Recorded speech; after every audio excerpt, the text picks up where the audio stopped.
Trying to overcome the challenges that come with virtual learning, and for several families whose first language is not English, those challenges include a language barrier and lack of access to technology. WCPO 9 News reporter Paula Suro spoke to Spanish-speaking mothers who say they don't want their kids to fall behind. I want to cry. The level of education they are at, I never received. So when they have a question, I get frustrated because I can't help them. Maria Garcia and Edelmira Lainez. My worry is that our kids will fall behind with their education.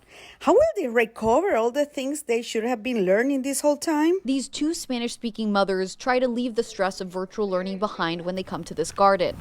But back home, they say their kids are not getting the proper education they need. It's difficult, especially sometimes when our internet disconnects and they're left mid-class. Also, since we hardly speak English, we want to help, but it's challenging to understand because of the language barrier. The difficulty in accessing technology and the challenge of getting help from the schools in their native language are just some issues planting the seed to bigger problems in the future.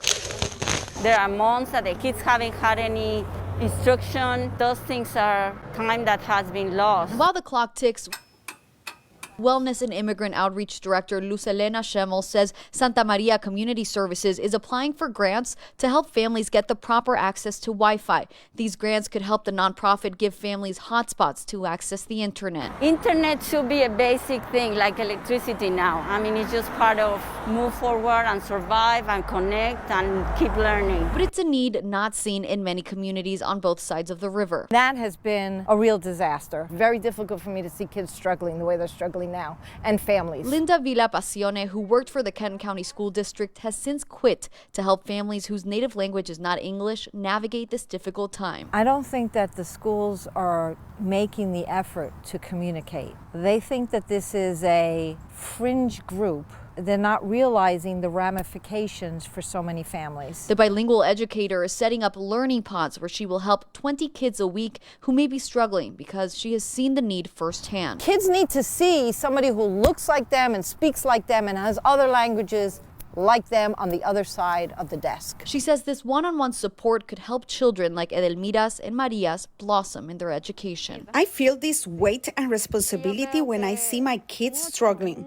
I wish from the bottom of my heart that I could help them, but it's just not in my hands. These are just some groups in our community trying to offer solutions. You can head on over to WCPO.com right now for an article written by reporter Lucy May to check out what Cincinnati Public Schools is doing to properly communicate with families whose first language is not English. Paula Suro, WCPO 9 News.